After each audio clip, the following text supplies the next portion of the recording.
Hello everyone दोस्तों, मैं अरुण शर्मा। आप देख रहे हैं द सोच। दोस्तों, इस वीडियो में बात करने वाले हैं यूपी के उपचुनाव के सियासी दंगल के बारे में, जहां इस बार योगी की दोबारा से अग्नि परीक्षा आ गई है और जहां कटेंगे तो बटेंगे, जिस पे बीजेपी को इस बार जो नारा लगाया है और संघ का उन पे आशीर्वाद मिलता जा रहा है। क्या योगी की नैया इस बार उपचुनाव में पार होगी, जहां 9 सीटों को लेके यूपी में महासियासी दंगल है, जिसमें अखिलेश यादव ने डंका बजा रखा है। दोस्तों, अगर आप चैनल पहली बार है, जुड़ सकते हैं सारी वीडियो को देखने के लिए। दोस्तों, बात करते हैं यूपी के महासियासी दंगल के बारे में कि उपचुनाव से पहले यूपी में योगी सरकार की बहुत करारी हार हुई थी। अयोध्या जैसी सीट को भी बीजेपी 2024 में हार चुकी थी, पर अब उपचुनाव का समय आ चुका है जिसपे बीजेपी से योगी को काफी फटकार लगी थी।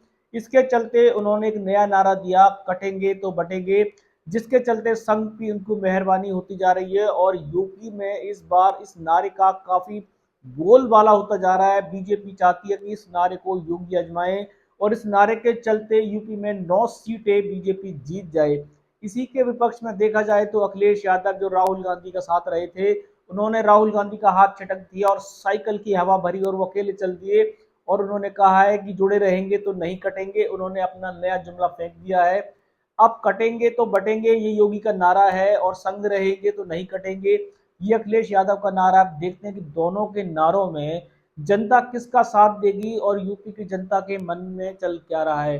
जितना यूपी की जनता को बीजेपी साधने की कोशिश कर रही है, उन्होंने लोकसभा चुनाव में भी बहुत कोशिश की थी, पर यूपी की जनता के मन में क्या था शायद योगी और बीजेपी भाप नहीं पाई, जिसके चलते जनता ने अपना सटीक वोट किसी और पार्टी को दे दिया, जिसके चलते अयोध्या जैसी सीट को बीजेपी हार गई। क्या योगी और बीजेपी और देखा जाए संघ जनता के मन को जान चुका है? योगी और जनता ने कितना एक तरीके का निवारण हो सकता है? इस बार की जनता का भावना क्या योगी सरकार की नैया को बचा पाएगा? क्या जनता इस बार भी योगी और बीजेपी को एक अकेला झटका दे सकती है? और क्या बीजेपी इस बार अखिलेश यादव की साइकिल पंचर कर सकती है? अलग अलग सियासी दावे हैं, क्योंकि उपचुनाव में अलग मैदान था, 2024 में अलग मैदान था, वो इंडिया गठबंधन की लीड थी।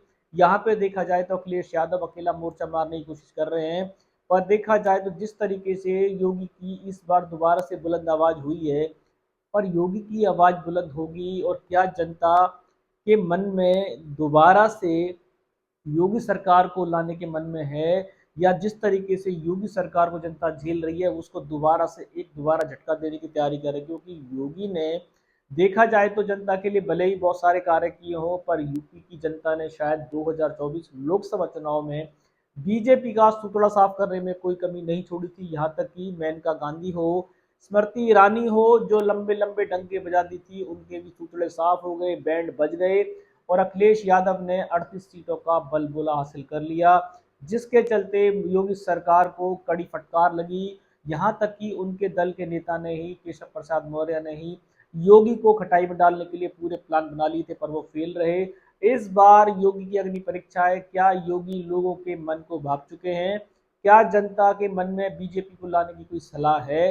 क्या जनता बीजेपी की राह देख रही है, या दोबारा से अखिलेश की साइकिल या अन्य पार्टियों पे बीजेपी से वो आगे निकल जाएंगे? राहुल गांधी ने तो फिलहाल अखिलेश यादव के आगे सरेंडर कर दिया है। वो कहते हैं कि योगी आप आमने सामने लड़ो, इसमें कांग्रेस ना इधर से लड़ेगी ना उधर से लड़ेगी। पहले की लड़ाई कांग्रेस के साथ अखिलेश यादव ने मोर्चा मार लिया था। क्या अखिलेश यादव बिना राहुल गांधी के, बिना कांग्रेस पार्टी इंडिया गठबंधन के अपनी जमानत बचा पाएंगे? दोस्तों, इस रुझान पे नजर बना के रखेंगे। यूपी का उपचुनाव बड़ा महत्वपूर्ण हो रहा है। इस पे योगी सरकार के कटेंगे तो बटेंगे का नारा लोकप्रिय होता जा रहा है। वहीं अखिलेश यादव ने 2024 में नया नारा डाल दिया, वो कहते हैं जुड़े रहेंगे तो नहीं कटेंगे। ऐसे बहुत सारे नारों के ऊपर चुनाव टिका हुआ है। इस पे क्या हाँ और क्या ना लोगों की मिलेगी, समय से पहले बताएंगे। अगर आप पहली बार हैं, जुड़ सकते हैं सारी वीडियो को। दोस्तों, मैं अरुण शर्मा मिलूंगा नई सोच के साथ। अपना ध्यान रखें। नमस्कार।